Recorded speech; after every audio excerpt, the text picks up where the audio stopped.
الله أكبر الله أكبر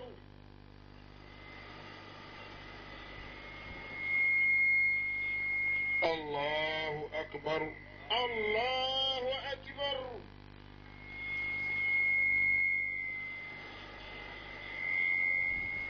الله أكبر الله أكبر الله أكبر الله أكبر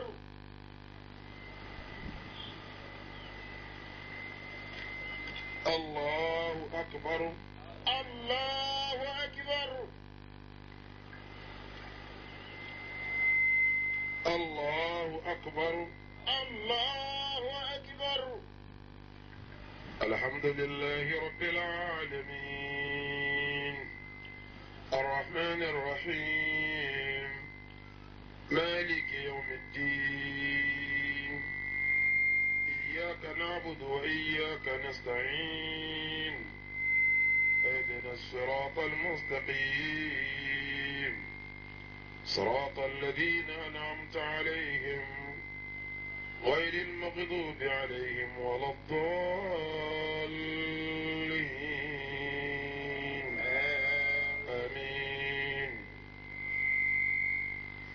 سبح اسم ربك الأعلى الذي خلق فسوى والذي قدر فهدى والذي أخرج المرعى فاجعله غثاء أحوى سنقرأك فلا تنسى إلا ما شاء الله إنه يعلم الجهر وما يخفى ونيسرك لليسرى فذكر إن نفعت الذكرى سيذكر من يخشى ويتجنب على شق الذي يصلى النار الكبرى ثم لا يموت فيها ولا يحيا قد أفلح من تزكى وذكر اسم ربه فصلى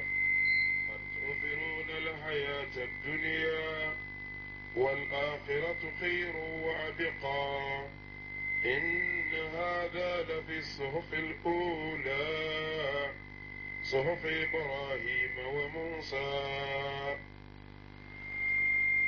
الله أكبر الله أكبر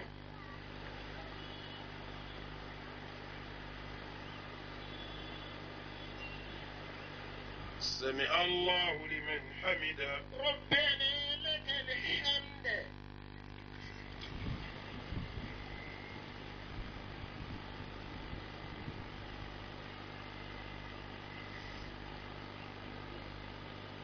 الله أكبر الله أكبر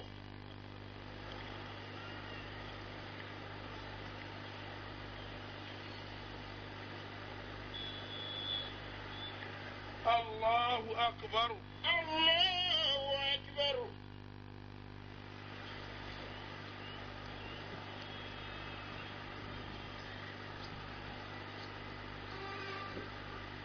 الله أكبر الله أكبر الله أكبر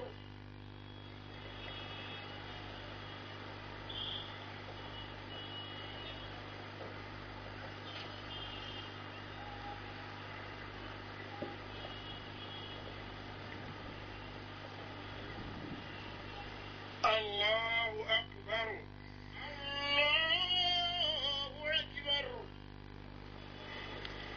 الله الله أكبر أكبر الله أكبر الله أكبر الله أكبر الله أكبر الله أكبر الله أكبر الله أكبر الحمد لله رب العالمين الرحمن الرحيم مالك يوم الدين إياك نعبد وإياك نستعين اهدنا الصراط المستقيم صراط الذين أنعمت عليهم غير المغضوب عليهم ولا الضالين آمين. هل أتاك حديث الغاشية وجوه يومئذ خاشعة عاملة ناصبة تصلى نارا حامية تسقى من عين آنية ليس لهم طعام إلا من ضريع لا يسمن ولا يغني من جوع وجوه يومئذ ناعمة لسعيها راضية في جنات عالية لا تسمع فيها لاغية فيها عين جارية فيها سرر مرفوعة وأكواب موضوعة ونمارق مصفوفة وزرابي مبثوثة أفلا ينظرون إلى الإبل كيف خلقت وإلى السماء كيف رفعت وإلى الجبال كيف نصبت وإلى الأرض كيف سطحت فذكر إنما أنت مذكر لست عليهم بمسيطر إلا من تولى وكفر فيعذبه الله العذاب الأكبر إن إلينا إيابهم ثم إن علينا حسابهم. الله أكبر. الله أكبر.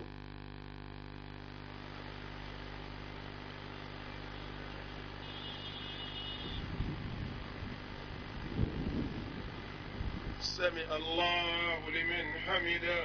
ربنا لك الحمد. ربنا لك الحمد.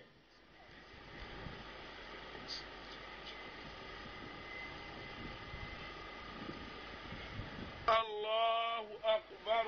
الله أكبر.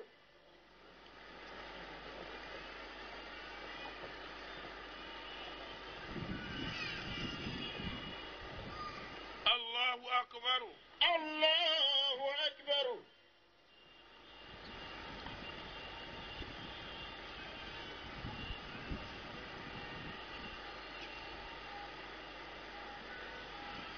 الله أكبر. الله أكبر.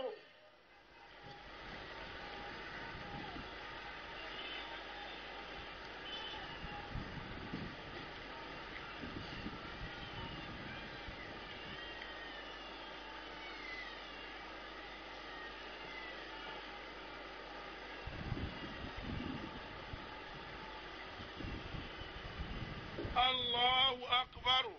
الله أكبر.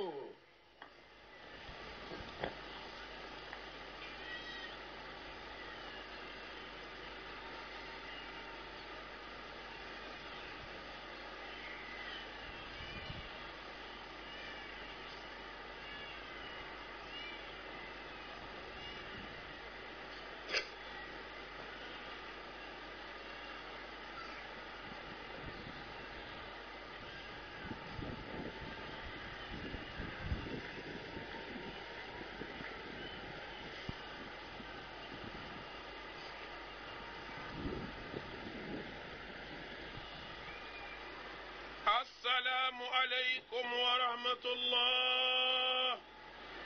السلام عليكم ورحمة الله. الله أكبر. الله أكبر. الله أكبر. الله أكبر. الله أكبر. الله أكبر. الله أكبر. الله أكبر. الله الله أكبر كبيرا Ọlọ́run ló tóbi jù. والحمد لله كثيرا Gbogbo ọpẹ́ t'Ọlọ́run ọba ní í ṣe. وسبحان الله بكرة وأصيلا. Mímọ́ Ọlọ́run ọba láàárọ̀ lálẹ́. الحمد لله الذي بنعمته تتم الصالحات. ọpẹ́ fọ́lọ́run ọba tí gbogbo ṣẹ́ dáadáa máa ń tàtàrà rẹ̀ parí ẹ̀. والحمد لله الذي هدانا لهذا وما كنا لنهتدي لولا أن هدانا الله. ìsìláàmù yìí tó ṣe pé àdámọ̀nà bí ẹ̀ bá ṣèmọ̀nà ọlọ́run. الحمد لله الذي أتم علينا نعمه بالصيام والقيام. a máa dúpẹ́ fọ́lọ́run ọba tó parí ìdẹ̀ra rẹ̀ lé wa lérí ipá àgbàwẹ̀ a sì dìde lóru. الحمد لله الذي أتم علينا نعمة الطاعة والإقبال على الله. a máa dúpẹ́ fọ́lọ́run ọba tó parí ìdẹ̀ra rẹ̀ lé wa lérí ipá tẹ̀lé tọ́lọ́run ọba ni ẹ̀. الحمد لله وأشهد أن لا إله إلا الله وحده لا شريك a له. máa dúpẹ́ fọ́lọ́run ọba náà a sì jọ́ pé a sì sọ pé kò sẹ́ni tó yẹ ká máa sì lẹ́yìn ọlọ́run ọba. وأشهد أن محمدا عبد الله ورسوله.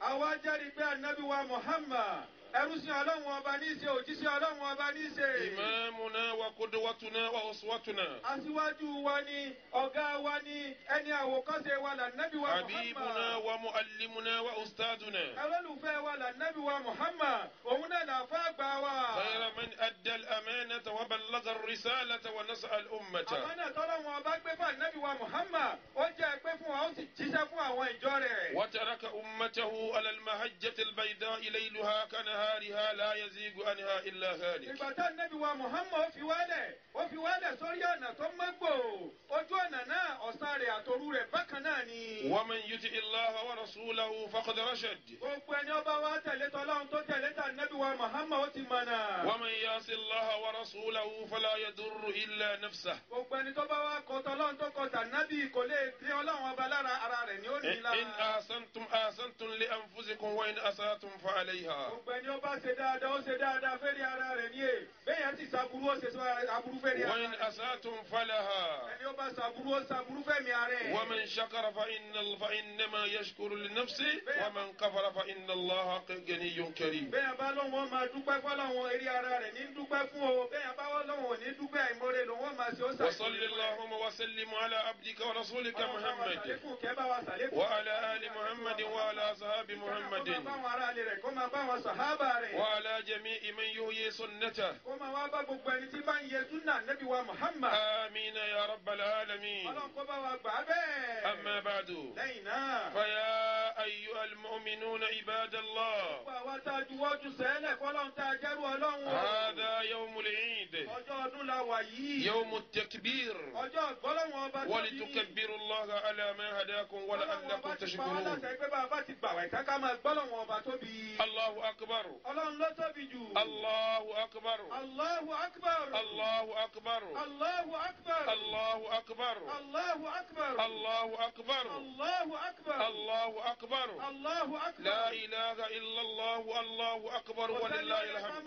ọlọ́run ló tóbi jù ọlọ́run ló lọ pẹ́. عباد الله gbogbo ẹrú sin ọlọ́run. اليوم عيد المسلمين ọjọ́ ìní tá a wà ń bẹ̀ yọ ọjọ́. لا يرفع فيه إلا ذكر الله. a gbọ́dọ̀ gbé nǹkan kan sókè. الله أكبر وحده يهتف به في جميع أنحاء المأمورة. ọlọ́run ọba ló tóbi jù láàfin kọ̀nẹ́ẹ̀tì gbogbo nǹkan láyé. التكبير يا عباد الله. ẹ̀jẹ̀ a máa gbọ́lọ́run ọba tóbi. التكبير يا عباد ẹ̀jẹ̀ a máa الله. gbọ́lọ́run ọba tóbi. التكبير يا عباد ẹ̀jẹ̀ a máa الله. gbọ́lọ́run ọba tóbi. زينوا أعيادكم بالتكبير. ọdún wa tá à ń ṣe yẹ ẹjẹ́ kan lé pẹ̀lú gbọ́lọ́run ọba tóbi. زينوا أعيادكم بالتكبير. ẹjẹ́ daṣọ ìlú ọdún wa. زينوا أعيادكم بالتكبير. ẹjẹ́ daṣọ àkọlé bọ̀ ọdún wa. زينوا أعيادكم بالتكبير. ẹjẹ́ daṣọ ìwọ ọdún wa. والتكبير خير إتام أعمالكم اليوم. gbogbo sẹ́ẹ̀rẹ̀ tá a ti ń ṣe bọ̀ tipẹ́tipẹ́ ìgbọ́lọ́run ọba tóbi láfi dé lálẹ́ lónìí. ولتكبروا الله على ما هداكم ولعلكم ẹjẹ́ a máa تشكرون. gbọ́lọ́run ọba tóbi lérí ọ̀nà tó fi mọ̀ wá o. ألم تعلموا أن التكبير شعارنا táwọn ò mọ̀ ní pé ká máa gbọ́lọ́run ọba tóbi òun náà ní èyí ti wà. في يوم العيد التكبير. ká máa gbọ́lọ́run ọba tóbi ó dọwọ́ wa lọ́sọ̀ọ́sọ̀. وإذا ولدنا التكبير في أذنيه. bá a bá ti ń bímọ kalẹ̀ sáyé gbàrà báyìí àkọ́kọ́ ń tá àkọ́kọ́ ṣe fún náà ni a máa pèrò sí ilé tí a máa gbọ́lọ́run ọba sí. ونحن في الصلاة بالإقامة التكبير. bá a bá fẹ́ gbẹ̀rún dúà ní tá a máa wí lẹ́yìn Allahu akbar. وإذا فزنا في المعارك نقول الله tá a أكبر. bá lo ogun tá a bá wí ní tá a bá darí nǹkan tá a máa wí náà ní Allahu Allahu akbar. وفي جميع شؤوننا الله أكبر. Lílọ bíbọ̀ wa kò sí tó yẹ wá bí ká máa ṣe Allahu akbar. الله أكبر. Ọlọ́run ló tóbi jù. الله أكبر. Ọlọ́run ló kàǹkà. الله أكبر. Ọlọ́run fún háyà. ولتكبروا الله على ما هداكم ولعلكم تشكرون. عباد الله هذا يوم عيدنا. هذا يتمم الفرحة اليومية للمسلم لقوله صلى الله عليه وسلم في صحيح البخاري للصائم فرحتان يفرحهما إذا أفطر فرح بفطره وإذا لقي ربه فرح بصومه. فرحة عند الفطر له معنيان. الفرحة الأولى عند الفطر اليومي. ìdùnnú alákọ̀ọ́kọ́ níjọ́ tá a bá sínú. الفطر اليومي في رمضان. tá a bá ti ń sínú lálẹ́ nínú àwẹ̀ ìdùnnú alákọ̀ọ́kọ́ nù ni. وعند الفطر في نهاية شهر رمضان. ìgbà bá tún wá sọdún inú wọ́n máa wá dùn á máa wá kíra kú palẹ̀ mọ́ ọdún torí kíni torí pa fẹ́ sínú. لماذا نفرح باليوم؟ kí ló dé tá a fi ń dunnú. لأن ما حرم علينا أحل لنا من اليوم. torí gbogbo ntí ọlọ́run ọba ti ṣe léèwọ̀ fún wa tá a dé díẹ̀ mọ́ ọlọ́run ọba ti tú wálé àti. ألم تعلموا أن المؤمن وضع طعامه من أجل الله. kò yé wa ní pé gbogbo mùmínì lọ́kùnrin lóbìnrin agbóúnjẹ wa kalẹ̀ ní tìtorí tọ́lọ́run aláàbẹ̀. ويدع شرابه من أجل الله. gbogbo tí ń jómi aláàmú máa ń torí. ويدع لذته من أجل الله. a máa súnmọ́bìnrin wa a máa súnmọ́kọ wa aláàbẹ̀. ويدع زوجته من أجل الله. àwọn ìyàwó wa ti torí tọ́lọ́run. في نهار 30 يوما. gbogbo tí ń jọ́sàn Ramadan. واليوم أحل لنا جميع الملذات gbogbo tí ń jẹ́ àdùn wa pátápátá. الذي أحلها الله سبحانه وتعالى. وهذا سبب فرحتنا باليوم. عباد الله قولوا الله أكبر. الله أكبر. الله أكبر. الله أكبر. قل بفضل الله وبرحمته فبذلك فليفرحوا هو خير مما يجمعون. ìkẹ́ ọlọ́run lérí wa ni gbogbo tọ́lọ́wọ́n bá ṣe fún àyè ọlọ́run ni ẹja máa dùnú ẹja sọ pé Allahu Akbar.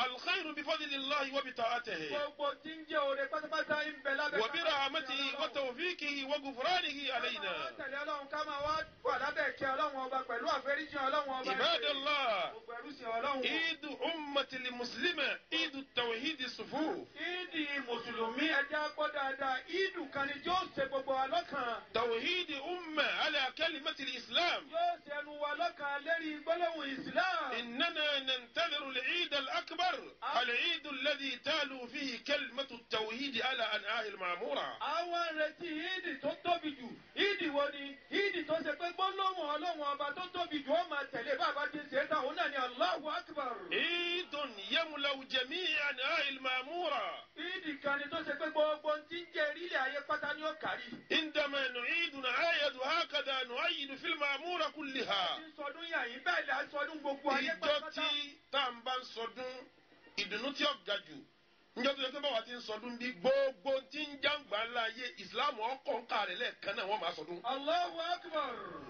يتعيدون في أمريكا. a máa bẹ́ sí sọ́gbà tí sọdún yìí wọ́n sọdún l'Amẹ́ríkà. سيأتي عيد يتعيدون فيه أمريكان كلها. ìdí kan bọ̀ wá ọdún kan bọ̀ wá tó ṣe pé Amẹ́ríkà ò ní ìdí kan tá sí àfi kó máa sọdún òun náà. وفي روسيا كلها. bó bá di Russia náà àgbẹ̀gbẹ̀. وفي فرنسا كلها. àwọn France náà wò. لا يكون عيد خاصة للمسلمين يكون عيد العالم. wọn ò ní rí kankan ní ìṣẹ́mọ́ lọ́dún ọdún mùsùlùmí ní ó gbà gbogbo ayé. سيأتي قريبا بإذن الله. سيأتي قريبا بإذن الله. قولوا الله أكبر. الله أكبر. املأوا قلوبكم بالخير. املأوا قلوبكم بالخير. سيأتي نصر بإذن الله. سيأتينا نصر بإذن الله. عن قريب يأتينا النصر بإذن الله. أيها الصائمون المفطرون اليوم لا تكونوا رمضانيين بل كونوا ربانيين. فهناك بعض من الناس يقبلون على الله في رمضان. báyọ̀ bá ti ń dé báyìí àwọn náà dájú kọ lọ́wọ́. فإذا ما انتهى رمضان انتهى الخير عندهم. bá Ramadan bá ti ń lọ tán báyìí àwọn náà yẹ ìpadà sọ́dọ̀. قطعوا الهبال بينهم وبين ربهم بنهاية رمضان. okùn tó so àwọn ọlọ́run ọba pọ̀ wọ́n sì ké bí Ramadan bá ti. تجدهم لا يأتون المساجد في غير رمضان àní rí wọn mọ́sálásí má ẹ̀yìn Ramadan nìkan láàmú. ولا يفتحون المصاحف في غير رمضان ìdí ń jẹ́ Kùránì wọn ò ní sí wò má lẹ́yìn rẹ̀. ولا يرتبون ألسنتكم بالذكر في غير رمضان gbogbo tí ń jẹ́ràn tí ọlọ́run ọba wọn títí tutù lẹ́nu wọn tẹ́lẹ̀ yóò. كأنهم يعبدون رمضان ولا يعبدون رب رمضان. gbogbo àwọn tá à ń wí ìdí ìgbà tó ṣe pé Ramadan ni wọ́n ń sìn wọn ò sí lọ́hùn ní èyí. من كان يعبد رمضان فإن رمضان اليوم انتهى. gbogbo wa jẹ́ tẹ́tí gbọ́ dáadáa ẹni tí bá ń sin Ramadan tán lónìí o. أما الله حي قيوم دائم أبدا. ọlọ́run ọba tá à ń sìn ọba àyè ọba tí ń bẹ lọ gbére tí ò ní tán láyéláyé. فإنه يعبد في كل يوم وفي كل وقت وفي كل حين. gbogbo ọjọ́ là ń sin lọ́hùn gbogbo àsìkò là ń sin lọ́hùn gbogbo ìṣẹ́jú là ń sin lọ́hùn ọba. يقول السلف رحمهم الله جميعا àwọn èèyàn rẹ tó ti ṣáájú náà àwọn èèyàn rẹ wọ́n sọ báyìí. بئس القوم قوم لا يعرفون الله إلا في رمضان. sí àwọn ìjọ kan àwọn ìjọ wo àwọn ìjọ tó ṣe pé wọn ò mọ Ọlọ́run àfi lónìí Ramadan. كونوا ربانيين ولا كونوا رمضانيين. بئس رمضانيين. èèyàn Ọlọ́run ọba ni ẹjẹ́ jẹ́ ẹ má jẹ́ ajẹ́yàn Ramadan. عباد الله àwọn arúsìn Ọlọ́run. عليكم بإكمال صيامكم بست من شوال. tó àwẹ̀ lágbàtà yìí ìtawà fi dí àwẹ̀ náà ládé òun ni sítù Ṣawwal. لقوله صلى الله عليه وسلم pẹ̀lú ìbámu ní gbólóhùn Ànábì wa Muhammad. من صام رمضان ثم أتبعه ستا من شوال كان كصيام الدهر tó كله. gba Ramadan rẹ̀ tó pé pérépéré tó wá fi sítù Ṣawwal tó fi pé tó fi tẹ̀lé ó dà gẹ́gẹ́ bí ẹni tó ṣe pé gbogbo ọjọ́ ayé ló fi gbà wẹ̀. وكأنه صام عاما كاملا بمعنى الدهر هنالك. gbogbo irú ẹni bẹ́ẹ̀ ó dà gẹ́gẹ́ bí ìgbà tó fi ọdún kan gbáko tó fi gbà wẹ̀ ní èyí. إخوة الإيمان gbogbo ẹ̀yin ọmọ ìyá wa o. نحن في بلاد يوروبا مصابون بالعلماء. tó ilẹ̀ Yorùbá tá a wá wà yìí aṣàgbákò àwọn àfa o. مصابون بعلماء السوء. aṣàgbákò àwọn àfa abú. فكثير من العلماء gbogbo ọ̀pọ̀lọpọ̀ nínú àwọn àfa. لا يؤدون واجباتهم تجاه ربهم. gbogbo ojúṣe tọ́lọ́wọ́n ọba gbélé wọn lọ́wọ́ pé ká máa ṣe wọn ò mójútó o má. ألم يعلموا أن مسؤولية العباد على العلماء؟ ṣé kò yé wọn ni wípé ká máa jọ́sìn fọ́lọ́wọ́n ọba ọrùn àwọn àfa مسؤولية العباد عباد الله على العلماء. gbogbo tí ń jẹ́ ọ̀rọ̀ tí ń bẹ lẹ́yìn ọ̀rọ̀. responsibility àwọn ẹrú Ọlọ́run ọ̀rọ̀ àwọn àfa ló wà. Allah. bẹ́ẹ̀ni kò kírun àfa àwọn bí bẹ́ẹ̀ni kò gbàwẹ̀ àfa àwọn bí bẹ́ẹ̀ni kò yọ sàká àfa àwọn bí lakinna ulama'ana fi biladi Yorùbá taraku wajibatihim tijah al-umma. ẹ̀rọ àwọn àfa ilẹ̀ Yorùbá yìí gbogbo tí ń jẹ́ responsibility wọn agbèjù sílẹ̀ wọn ò sẹ́. وأقبلوا على الدنيا وملذاتها. wọ́n fèsì ayé wọ́n dájú kọ ayé. يريدون أن يكونوا أغنياء. wọ́n fẹ́ dolówó wọ́n fẹ́ dolówó. يريدون أن يملكوا كل ما في الأرض. wọ́n fi ń tọ́lọ̀ wọn bá pè wọ́n sí wọ́n fi. ليذكروا قول الله سبحانه وتعالى. ليذكروا قول الله سبحانه وتعالى. gbogbo wọn lọ lè rántí Ọlọ́run ọba. يقول الله فيهم Ọlọ́run ọba ń sọ̀rọ̀ wọn. إنما يخشى الله من عباده العلماء. gbogbo ẹni tí bá nínú ẹ̀dọ́ Ọlọ́run ọba kò sẹ́ni tí ń páyà Ọlọ́run ọba tó dàbí àwọn onímọ̀. إن الله عزيز حكيم غفور. ọba tó tóbi ọba bíi lọ́lọ́run ọba o. نسألهم ẹ jẹ́ bí wọ́n. هل هم يخشون ربهم ṣé wọ́n ń bẹ̀rù Ọlọ́run ọba bí. كما زكاهم الله سبحانه وتعالى. Ọlọ́run ọba ti fọ̀ wọ́n mọ́ nínú Kùránì. قال الله فيهم ẹ̀gbọ́n tọ́lọ́run ọba sọ pé. إنما يخشى الله من عباده العلماء. alẹ́ ni tí ń bẹ̀rù Ọlọ́run ọba jù nínú ẹrú ẹ̀dẹ́. أيها علماء بلاد يوروبا gbogbo ẹ̀yin àfa ilẹ̀ Yorùbá. هل أنتم تخشون ربكم؟ ṣé ẹ bẹ̀rù Ọlọ́run ọba. هل أنتم داخلون في تزكية الله سبحانه وتعالى في العلماء؟ ṣé ẹ wọnú ọ̀rọ̀ Ọlọ́run ọba tọ́lọ́run ọba ń sọ nípa àwọn àfa yìí. إنما يخشى الله من عباده ṣé العلماء.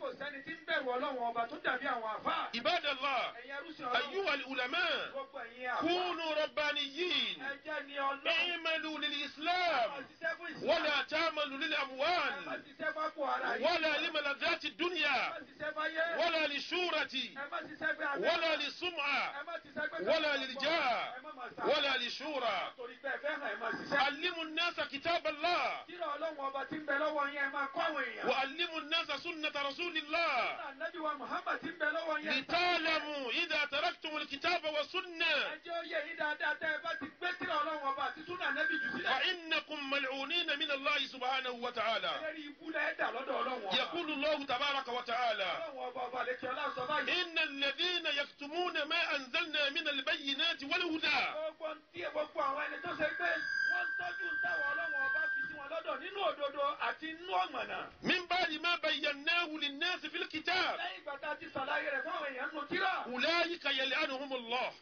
gbogbo àwọn táwọn yìí ọlọ́run ọmọ ṣépèlé wọn. ويلعنهم اللاعنون. gbogbo ẹni tí ń ṣépèlé ayé èpè ó máa kàn wọ́n bẹ̀. ندعوكم أيها العلماء gbogbo ẹ̀yin àfa à ń pè yìí. ألا تكونوا ممن يلعنهم الله من فوق سبع سماوات a sì ń kìlọ̀ ìyá ọlọ́run ọba fún ike ẹ má kó sínú ẹni táwọn ọlọ́run ọba máa ṣépèlé. ولا تكونوا من الذين أولئك يلعنهم الله ويلعنهم اللاعنون. ẹ má bọ́ sínú àwọn ẹni tẹ́ bọ́ sínú àtọ́lọ́run ọmọ ṣépèlé. فعودوا إلى الكتاب والسنة. ẹ darí padà lọ síbi tíra ọlọ́run. فعودوا إلى توصية ẹ للناس parí padà lọ síbi ká ẹ máa ṣe mọ́. وإلى تعليم الناس الإسلام بالكتاب والسنة. ìsìlámù wọn ni ẹ máa kọ́ àwọn èèyàn pẹ̀lú tíra ọlọ́run ọba. يقول الله إذا عودتم سيتوب الله عليكم. bẹ́ẹ̀ bá ti padà ọlọ́run ó fèríjì. يقول الله تعالى ọ̀tọ́lọ́run ọba ń wí. إلا الذين تابوا وأصلحوا وبينوا. ọlọ́run ṣépèlé àwọn kan tá ọlọ́run ní àwọn tí ò ní bọ́ sínú èpè yìí àwọn ẹni tó bá túbá nìkan nìyí. وأصلحوا tí وبينوا wọ́n sì ṣe dáadáa tí wọ́n ṣàlàyé bọ́rọ̀ tí ní. أولئك أتوب عليهم gbogbo àwọn bẹ́ẹ̀ lọ́lọ́run ó túbá. وأنا تواب رحيم. ọba aláfẹ́ríjì lọ́lọ́run. أيها العلماء ẹ̀yin àfáà. يقول الله تبارك وتعالى فيكم ẹ̀gbọ́n tọ́lọ́run ọba sọ ń parí. ولتكن منكم أمة يدعون إلى الخير àníṣẹ́ ó gbọ́dọ̀ wà nù yín àwọn kan tí ó máa pèpè lọ sójú ọ̀nà àtọ́lọ́. ويأمرون بالمعروف وينهون عن المنكر gbọ́dọ̀ máa pa àwọn èèyàn láṣẹ dáadáa. وأولئك هم المفلحون. gbogbo àwọn ẹgbẹ́ ìlànà tí ó jẹ́. إخوة الإيمان gbogbo ẹ̀yin ọmọ ìyá wa o. نقول لأعداء نيجيريا tó à ń sọ fún gbogbo àwọn ọ̀tá nàìjíríà. أعداء نيجيريا gbogbo àwọn ọ̀tá nàìjíríà. أعداء الأمن والاستقرار gbogbo àwọn ọ̀tá ká má fọkànbalẹ̀ ká má fojú lórun. بوكو حرام tá à ń pè ní boko haram. ومنتكم نيجر دلتا àtàwọn ẹlẹ́jẹ̀ tẹ̀tẹ̀tà. الذين يفسدون أنابيب النفس gbogbo àwọn tí wọ́n ń fọ́ ọ̀pá epo. ويقتلون رعاة الغنم tí wọ́n sì ń fọ́ gbogbo tí wọ́n sì ń pa gbogbo àwọn tó ń. الذين يقتلون الفلاحين gbogbo ẹ̀yin tẹ̀ ń pa àwọn àgbẹ̀ lóko. من رعاة الغنم nínú àwọn tó ń dára jẹ. يقتلون الفلاحين àwọn fúlàní ti ń pa. من أجل أمور تافهة torí ọ̀rọ̀ jábútẹ́. ومن أجل أموال بسيطة torí owó jábútẹ́. هؤلاء مجرمون gbogbo àwọn tó ń wí ẹlẹ́ṣẹ̀ ni wọ́n. يجب على الحكومة أن تنتقم منهم. ó ṣe dandan fún gbogbo tí ń jẹ́ ìjọba kí wọ́n gbẹ̀san lára àwọn ìjọba. بoko حرام يجب على الحكومة أن تنتقم من بoko حرام ó dọ̀rọ̀ àyàn fún ìjọba kan mójútó wọn. الذين يفسدون أنابيب النفط على الحكومة أن تنتقم منهم. gbogbo àwọn tó ń fọ́ ẹ̀pẹ́ epo pátápátá ó dọ̀rọ̀ àyàn kí ìjọba. اللهم فشل مكرهم. ọlọ́run ọba ò bá wà. اللهم فشل مكرهم. gbogbo ète wọn ọlọ́run bá wà. اللهم فشل مكرهم. ọlọ́run ọba bá wà mójútó. وأمنا في أوطاننا ọlọ́run ọba fi wá lọ́kàn balẹ̀. وأصلي أئمتنا وولاة gbogbo أمورنا. àwọn afárá pátápátá bá wọn san wọ́n dáadáa. وهناك مشكلات أخرى يجب على الحكومة أن تهتم بها. tó fìtínà mi tún bẹ tó yẹ kí ìjọba ó mójútó. من ذلك ارتفاع أسعار السلع في نيجيريا. nínú bẹ́ẹ̀ làwọn ẹni tó ṣe pé àwọn tó máa ń gbẹ̀ kó ogun.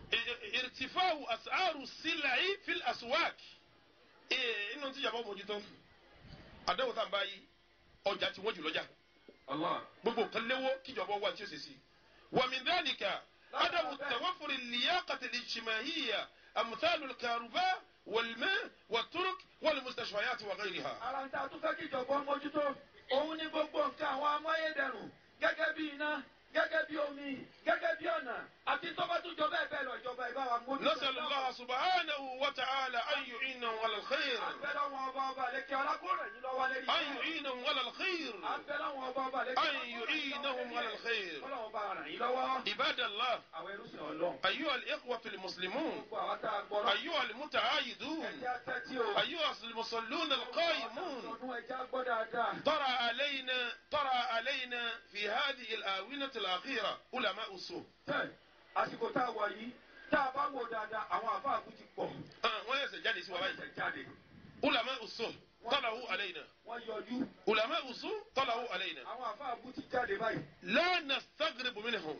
kò ní jọ wá lójú. فآباؤهم في ذلك بلعام ابن باعورة. abábábá àwọn àgbà òun ni Bàlámù ọmọ Báwúrà. ذكر الله فيه سبحانه وتعالى ẹ̀gbọ́n tọ́lọ́wọ́n bá sọ pé. واتل عليهم نبأ الذي آتيناه آياتنا فانسلخ منها. Allah wa nabi wa Muhammad máa ṣàlàyé fáwọn èèyàn nípa ẹrú wa kan tá a ṣe gbogbo tí ń jẹ́ dàrẹ́ wa lélẹ́rí tá a fún nímọ̀ àmọ́ wọn lọ́wọ́ ọba apárẹ́ mọ́ la. فانسلخ منها ó yọ rẹ̀ kó númọ̀. ó yọ rẹ̀ kó númọ̀. àwọn Ọlọ́run fún ní kìtà fún ní mímọ̀ afúnlọ́lá ọwọ́ àrípé ntọ́kàn ní pé انسلخ منها ó lè mi ọ̀fẹ́ ó yọ rẹ̀ dànù Ọlọ́run. Allah.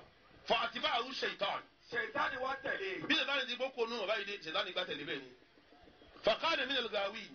ó wá wà nù ẹni tó ṣòfò. كان من الغاوين. ó wà nù ẹni tó parun. ولو شئنا لرفعناه بها. náà. ولو شئنا لرفعناه بها. Ọlọ́run ní báwo Ọlọ́run bá fẹ́ ni ìmọ̀ tá a fún un tọ́ba lòbó tí yóò lò ní àbá gbéga ju wòye lọ láyé. ولكنه أخلد إلى الأرض. àmọ́ àìlò bí ó ti yẹ kó lò àwa ti bọ̀nù. ìmọ̀ tí ó lòun lọ jábọ́ tó fi dẹni yẹ̀yẹ́ ìmọ̀ tó ké tí ó lòun ọwọ́ jábọ́ látòkè ọwọ́ dẹni yẹ̀yẹ́. tó bá lò bá Ọlọ́run ti ní ó lò ní àbágbéga àmọ́ ìlò bí ó ti yẹ kó lò ó jábọ́. ولو شئنا لرفعناه بها ولكنه أخلد إلى الأرض. ó bá wù àwọn Ọlọ́run ọba tó bá lò bó ti lò ní àgbéga ni àmọ́ ìlò bó ti yẹ kó lò a sì ti bọ̀. واتبع هواه. ó tẹ̀lé fẹnu ara rẹ̀. ìfẹ́ ẹnu ara rẹ̀ níbi ń sọ̀rọ̀ ìfẹ́ ẹnu ara rẹ̀ ní ń tẹ̀lé. فمثله كمثل الكلب إن تعمل عليه يلهث أو تتركه يلهث. àpèjúwe ẹni bẹ́ẹ̀ ó dà gẹ́gẹ́ bí ajá. ajá ni. ajá ni irú ẹni bẹ́ẹ̀ bó o bá tẹ̀lé yóò gbò. إن تعمل عليه tó bá nàgísí báyìí yóò máa gbé tó o sì filẹ̀ tó o sọ̀rọ̀ náà tó o wó ọ̀nà báyìí yóò máa kéne rí. àfi ká mójútó. bẹ́ẹ̀ fún lésì yóò sọ̀rọ̀ bẹ́ẹ̀ fún lésì yóò sọ̀rọ̀. àfi ká mójútó. bẹ́ẹ̀ dákẹ́ tẹ̀ ń wo náà yóò máa gbó. Ọlọ́run ló sọ bẹ́ẹ̀ nínú Al-Qur'ani. O lè mọ̀ ibi tó wà jẹ́ njúwe fún ọ. Suratul A'raf Quran 7 verse 175 sí 177 lọ́wọ́ Ọlọ́run júwe rẹ̀. Ọlọ́run ní intamid alayhi tó bá yọjú sí báyìí yẹ́rẹ́ yóò máa ké hu wà ní tẹ̀tù tó bá filẹ̀ tó wọ́n náà. bẹ́ẹ̀ fún lẹ́sì yọ sọ̀rọ̀ bẹ́ẹ̀ fún lẹ́sì yọ sọ̀rọ̀ Ọlọ́run ti yọ kó nù mọ́ ni. ẹ jẹ́ ntọ́ yàrá ń tú látòkè kẹ́ gbọ́ ẹ fi mọ̀ pé bàlẹ́ àbáwúrà bóun náà ti sẹ́nu òun ni bá bá orú wọn. bàlẹ́ àwọn báwúrà ni Ọlọ́run ní watilu alayhim naba alladhi ataynahu ayatina fansalakha minha. kà fún wọn ìwà nẹ́bí ìtàn arákùnrin kan tó ṣe pé ataynahu ayatina àwọn Ọlọ́run fún ní nǹkan mi wá tíra wa gbélé lọ́wọ́ pàfà ni ọ́ máa jẹ́ àfà lérí rẹ̀ fansalakha minha lọ́ba yọ rẹ̀ kó mbẹ́. Ọlọ́run ò jẹ́ máa. òun ọjà fáwọn fa àtibá bí sètáni ti di pọ́npọ́n báyìí dé sètáni tẹ̀lé bẹ́ẹ̀ ni sètáni tẹ̀lé báyìí dé fakana minal gawin lọ́ba wọ̀ gbé lọ́wọ́ sọnù nígbà sọnù tán Ọlọ́run wa ni walau shi'na tó bá sì wà wọ́ Ọlọ́run ni tí n bá ń ṣe dáadáa ni la rafa'nahu òun là bá gbé ga jù tó bá sọ̀rọ̀ tó ní lágbájá ti sọ́kọ̀ sọ̀rọ̀ tí o gba àwọn afọ sọ pé àfa wa ti sọ̀rọ̀ walakinnahu akhlada ila al-ardi ṣùgbọ́n ó ti rẹ̀ bọ̀ sálẹ̀ ó kiri ẹ̀ bọ́lẹ̀ Ọlọ́run tó wá ń dúró ẹ̀ pé famataluhu àpèjúwe ẹni tí ń sọ fún yìí kàmọ́tálì lè kẹ́lí bìí di ajá ni íńtà àmìlẹ̀ àlẹ́ yìí bọ́ yọgi sí yẹ̀lẹ̀ áfí yóò gbó wà íńtà tìrúkù bọ́ yọgi sí yẹ̀lẹ̀ áfí yóò gbó bẹ́ẹ̀ fún lẹ́sì yọ sọ̀rọ̀ bẹ́ẹ̀ fún lẹ́sì yọ sọ̀rọ̀ kẹ́ bẹ́ẹ̀ yọgi sí yọ dànkarú bẹ́ẹ̀ bá wí yọ dànkarú kí ló dé ìwọ nìkan ni. ذلك مثل لقوم الذين كذبوا بآياتنا. àpèjúwe irú ẹni bẹ́ẹ̀ làpèjúwe ẹni tó pe ọ̀hún àmì Ọlọ́run ọba. àwọn tẹ́ bá ti jẹun ṣe báwọn كذبوا بآياتنا Ọlọ́run ní alukurani wa wọ́n máa pè é nírọ́ fáàkì soso lọ́kọ́sọ̀sọ̀ ìwà anábì lọ́wọ́ pàtó ọkùnrin yìí fáwọn èèyàn la'allahum yatafakkarun tíri ẹ̀ bá tún ti ṣẹlẹ̀ wọ́n mọ̀ pẹ̀lú wọn nù. sa'a mathalan èèyàn búniyan sa'a mathalan alqawmu alladhina kaddabu bi ayatina wa kanu wa anfusahum kanu yadrimun. gbogbo wọn pátápátá alábòsí ni wọ́n ní. ẹ wo kò dẹ́ni kálàmù ara ẹ̀ ní dàlámù kò sàbòsí bẹ́ẹ̀ nìkan ara ẹ̀ ní sàbòsí fún. Ibadallah. ẹ̀yin ẹrúsìn Ọlọ́run. min madahiri ulama isu. nínú àpẹẹrẹ àwọn àfáà kú. dẹ́ẹ̀tì máa fà bú fi mujtama'ina arrahin. lásìkò tá a wà yìí. al-istihza'u bil Qur'an. wọ́n máa fi alukurani ṣe èyẹ ni. wa bis salihin. gbogbo àwọn ẹni ire wọ́n máa fi wọn. wa bi Muhammadin sallallahu alayhi wa sallam. wọ́n tún wá náwó kan nábì wa Muhammad wọ́n máa fi ṣe èyẹ. al-istihza'u bil Qur'an wa bir rasul wa bis salihin. al-istihza'u billah bil Qur'an wa bir rasul sallallahu alaihi wasallam wa bis salihin yaqulu Allah tabaraka wa ta'ala fihim liyunabbihakum kí ẹ máa tají. Ọlọ́run fẹ́ tẹ̀yìn jí nípa arú wọn. kẹ́ ẹ tají. ẹ̀yin mùsùlùmí Ọlọ́run fẹ́ tẹ̀yìn jí nípa arú àwọn tá à ń ju èyí ẹgbọ́n tọ́lọ́run wí fẹ́ yín bẹ́ẹ̀. wa idha ra'ayta alladhina yakhuduna fi ayatina fa'arid anhum. tẹ́ ẹ bá ti lẹ́nìkan tí ń wọnú ọ̀rọ̀ Ọlọ́run ọba níwọ̀kuwọ̀ ẹ gúnrí kúrò lọ́dọ̀ wọn ẹ má gbọ́n tí wọ́n ń wí. ẹ gbọ́dọ̀ gbọ́ mọ́ gbígbọ́ tẹ̀ ń gbọ́ ní dáwọ́lá sí lọ́rùn Ọlọ́run wa idha ra'ayta alladhina yakhuduna fi ayatina fa'arid anhum. bẹ́ẹ̀ bá ti lẹ́ni tí ń wọnú ọ̀rọ̀ Ọlọ́run ọba ń wọ̀kuwọ̀ bó ti rí ẹ̀gúnrí kúrò lọ́dọ̀ rẹ̀ má gbọ́n. hatta yahudu fi hadithin ghairihi. tẹ́ ẹ bá pa á ti yóò wọnú ọ̀rọ̀ mi kò ní rí nǹkan gidi sọ mọ́. فإما يوزينك الشيطان فلا تقعد بعد الذكرى مع القوم الظالمين. bí ṣètánì bá tí wọ́n fi ń ṣe ẹ̀yẹ ẹ má jókòó tí àwọn ẹni ibú wọ́n fi ń ṣe ẹ̀yẹ ni.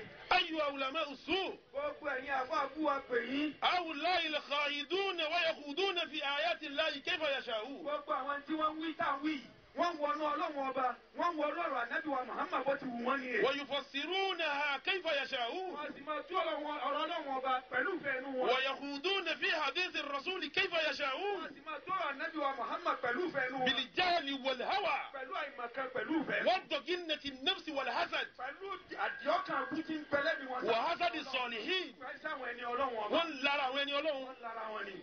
ألا تتقوا ربكم. sẹ́ẹ̀bẹ̀rù Ọlọ́run ni. ألا تتقوا يوما ترجعون فيه إلى الله. sẹ́ẹ̀ rántí ọjọ́ tẹ́ pàdé Ọlọ́run ni. ألم تعلموا أنكم سيقبلون على ربكم. sẹ́ẹ̀ rántí pẹ́ pàdé Ọlọ́run jọ́ kẹ́ni. اتقوا الله. ẹ bẹ̀rù Ọlọ́run. اتقوا الله أيها العلماء اتقوا الله.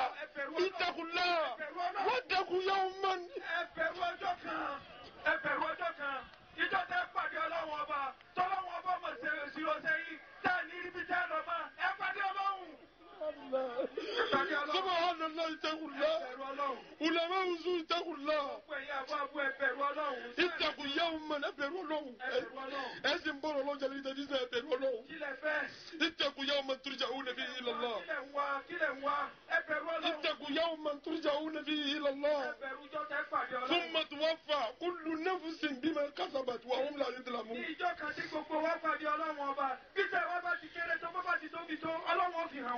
هؤلاء العلماء هؤلاء العلماء وابوي يسبون صحابة رسول الله. يسبون أبا هريرة. يسبون صحابة رسول الله. يسبون عبد الرحمن بن صخر. أبو هريرة رضي الله تعالى عنه. ويسبون صحابة رسول الله. عباد الله أجمعت هذه الأمة ẹni rẹ nínú ìsìlámù ta wà ìwọ́n panupọ̀. على عدالة صحابة رسول الله. ẹni pé gbogbo tí ń jẹ́ sàábé pátápátá ẹni òdodo ní ẹni déédéé ni. هؤلاء صحابة سمعوا من رسول الله. gbogbo àwọn sàábé tá à ń wí wọ́n gbọ́rọ̀ lọ́nà ànábì wa Muhammad. وتخرجوا من حلقاته. nínú ilé kéwà ànábì wa Muhammad wọ́n ti kéwú jáde. وبذلوا النفس والنبيذ في سبيل الله. gbogbo tí ń jẹ́mi wọn gbogbo tí ń jówó wọn pátápátá wọn ná sókè. وإرساء قواعد الإسلام. nítorí kí ìsìlámù ó lè fẹsẹ̀ múlẹ̀.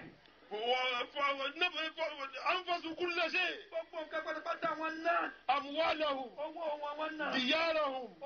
ìyàwó wọn ná. قواتهم. agbára wọn ná. أنفسهم. ẹ̀mí wọn ná. من أجل إرساء الإسلام. ìsìlámù ó lè fẹsẹ̀ múlẹ̀. وأنتم أتيتم اليوم تسبونهم. ẹ wá dé ẹ̀bẹ̀rù Ọlọ́run ẹ wá gbọ́ àwọn ènìyàn. فاتقوا الله. ẹ̀bẹ̀rù Ọlọ́run. فاتقوا الله. báyọ̀ Ọlọ́run. هؤلاء الصحابة sàábé tá à ń wí àwọn sàábé yìí. أعزهم الله. Ọlọ́run ọba ní sọ́mà kéje ló ti gbé wọn ga. وبجلهم. ó sì pàtàkì wọn. وذكر كلامهم. Ọlọ́run ọba dákọ̀ ọ̀rọ̀. وأعزهم. Ọlọ́run ọba gbé wọn ní. ورفع شانهم. Ọlọ́run ọba gbé mọ̀ wọn. وقال تعالى gbogbo ìtọ́lọ́wọ́ ọba gbé wọn. السابقون الأولون gbogbo ẹni tó ti ṣáájú náà àwọn ẹni. من المهاجرين والأنصار àwọn ẹni tó ṣe ìjìlá ni àwọn. والذين اتبعوهم بإحسان tẹ̀lé wọn pẹ̀lú dáadáa. رضي الله عنهم. ọmọ Ọlọ́run ọba ti yọ́nú sí. أنت تسب من رضي الله عنه. kí ni ìṣe ọjọ́ òun máa bú ẹni tọ́lọ́wọ́ ọba lóhùn ọba. أنت تسب من رضي الله عنه. wọ́n ta ni wọ́n. تسب عبد الرحمن بن صخر lẹ́nu rẹ̀ ọ máa bú Abdulrahman ibn Sa'd. الذين زكاهم الله tọ́lọ́wọ́ ọba ti fọ̀ mọ́. رضي الله عنهم. ìyọ́nú Ọlọ́run ọba. يقول الله تعالى tọ́lọ́wọ́ ọba wí. محمد رسول الله. ìyọ́nú Ọlọ́run ọba ọ̀sán máa bá nẹ́bí Muhammad. محمد رسول الله والذين معه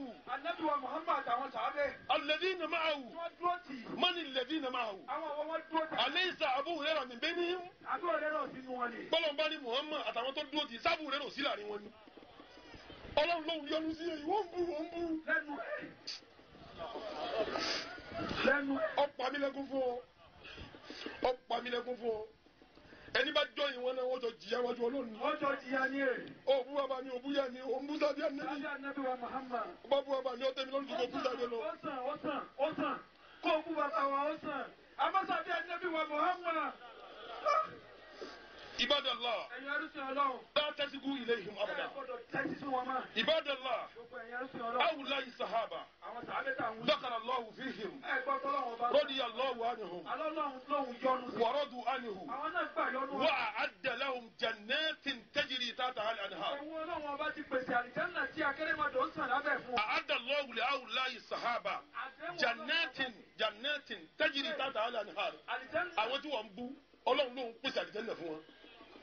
àwọn tó ń bú Ọlọ́run sọ náà Al-Qur'ani ṣé bọ́ọ̀ tó bá Al-Qur'ani láàmà ká lọ́wọ́ Al-Qur'ani tọwọ́ tiẹ̀ náà ń bẹ́ẹ̀ bẹ́ẹ̀ fáwọn sábẹ́ yìí òun ti pèsè àlìjẹ́nà kalẹ̀ fún wọn àlìjẹ́nà wo akérèmọdé wọn mọ̀ sàn bẹ́ẹ̀ khalidina fiha abada ibẹ̀ wọn mọ̀ gbé lọ́kàdé kése dhalikal fawzul azim Ọlọ́run níṣẹ́ tí wọ́n ṣe pọ̀ èrè tí fún wọn àlìjẹ́nà.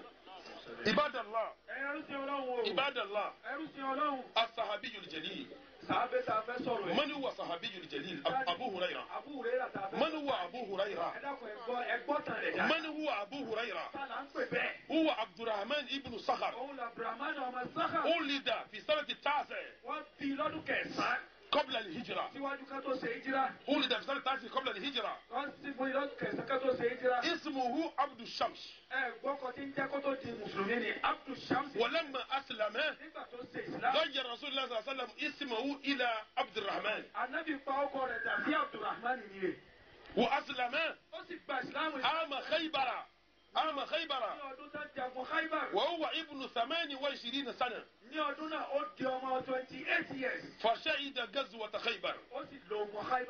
أبو هريرة ليس له أي عمل غير أن يجلس عند رسول الله صلى الله عليه وسلم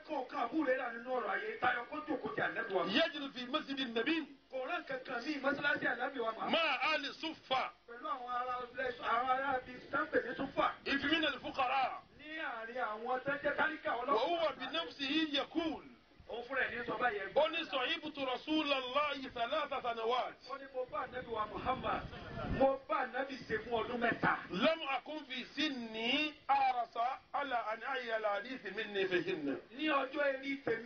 pẹ̀lú gbàgbé nígbà Nábì wa Muhammad ṣe kò sẹ́ni tó ṣe déédéé ọjọ́ èrí mi tó tọ́jú ọ̀rọ̀ ànábì bíi tèmi. Ibadallah. Abu Hurairata alimu min ulama'i sahaba ọ̀kan ni nínú àwọn àfàgbà sàhábé yashhadu bidhalika riwayatu kathirin min as-sahaba ọ̀pọ̀lọpọ̀ àwọn sàhábé kan confirm bẹ́ẹ̀. wa qad rawa anhu min as-sahaba Zayd ibn Thabit. Zayd ọmọ Thabit gbàdí sí lọ́dọ̀ ẹ̀.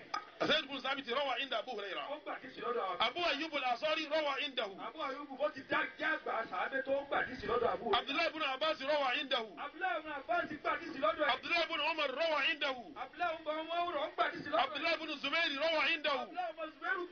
أبي بن كعب روى عنده. جابر بن عبد الله روى عنده. عائشة روى عنده. ابن مخزم روى عنده. ابن مخزم روى عنده. أبو موسى الأشعري روى عنده. أنس بن مالك روى عنده. أبو رافع مولى صلى الله عليه وسلم روى عنده. كثير من الصحابة روى عند أبي هريرة. ومن التابعين قبيضة ابن ذؤيب روى عنده. سعيد بن مسيب روى عنده. عروة بن الزبير روى عنده. سالم بن عبد الله روى عنده. أبو سلمة بن عبد الرحمن روى عنده. أبو صالح روى عنده. وكثير وكثير وكثير.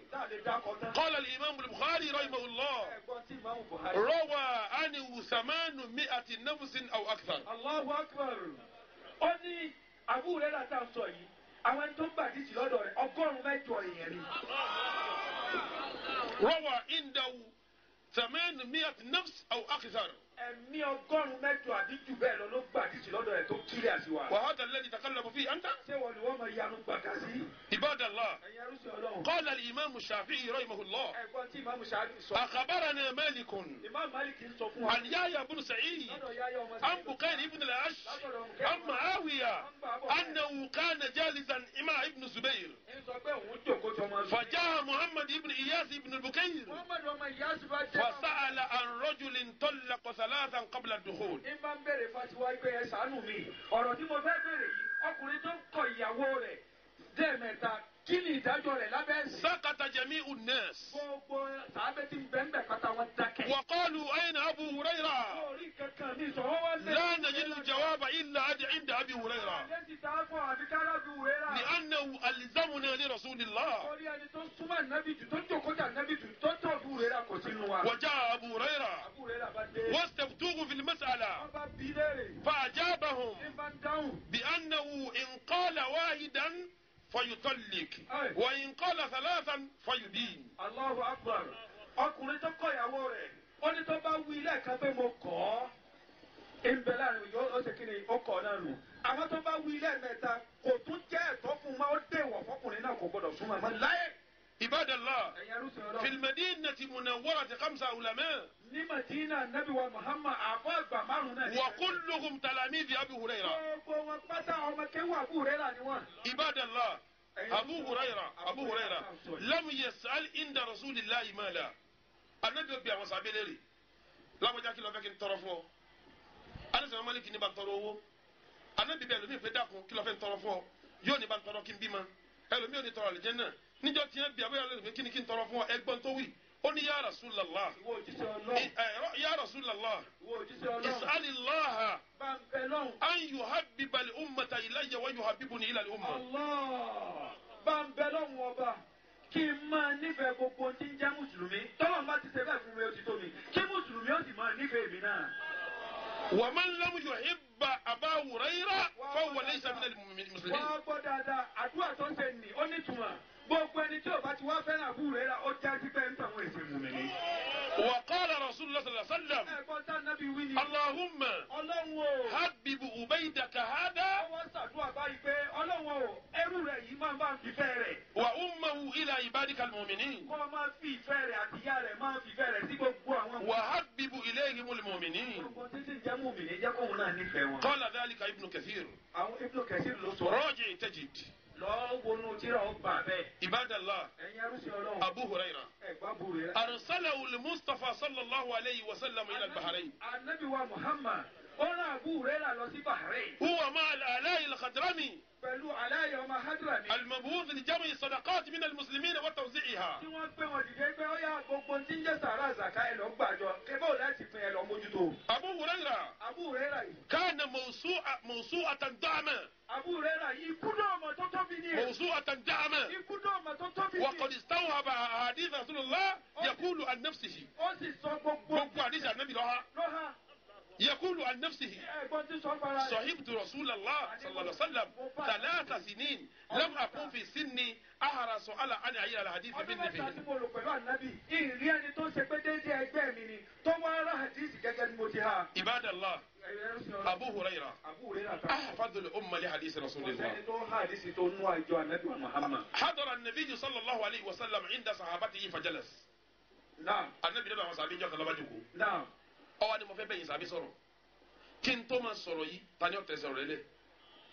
Abu Hurairah ní ya Rasulullah èmi ó tẹ̀sẹ̀ omi lẹ̀ ọbọ̀sọ̀ tẹ́lẹ̀. Ànábì wa sọ̀rọ̀ tán nígbà ànábì sọ̀rọ̀ tán ànábì ní aṣọ rẹ̀ tọ́ tẹ́lẹ̀ ń kakọ̀ wọ̀ Allah. tọ́ ọ bá wo aṣọ òun látòní lọ o ò tún gbọ̀n kan láyé kọ́ gbàgbé mọ́. Allah. Ànábì ṣàdúrà fún yàn kọ́ gbàgbé nǹkan mọ́ gbogbo ní tí ó gbàgbé ọwọ́ awì ọwọ́ alùpùrọ̀. Allah.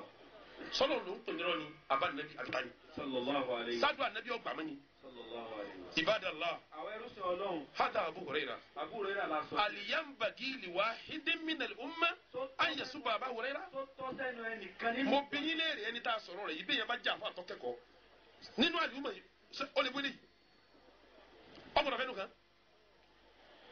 kò dá dún bẹ́ẹ̀ ọ̀nà ọ̀gá Buhari ومن هو الإمام البخاري؟ ẹja tún sọ tẹkùnì fún tani jẹ́ Imam Buhari. من هو الإمام البخاري؟ tala ń pè ní Buhari. الإمام البخاري Imam àgbà. محمد بن إسماعيل Muhammadu ọmọ Ismail. ابن إبراهيم ọmọ Ibrahim. ابن مغيرة الجعفي Al-Ja'fi. ولد في بخارى سنة 94 و100 بعد الهجرة. wọ́n bí ní ọdún tí ìjírà di ọdún ọgọ́rùn-ún ọdún àti mẹ́sàn-án. 94 و100 بعد 100 lẹ́yìn 140. 194 بعد 100 lẹ́yìn. وتوفي والده وهو صغير bàbá rẹ̀ wá kú ó sì wà lọ́mọ kékeré. فنشأ يتيما حيث كانت العناية تخفه وتهوت به من السماء. ìṣẹ̀mí ọmọ òrukàn ló ṣe láti kékeré rẹ̀.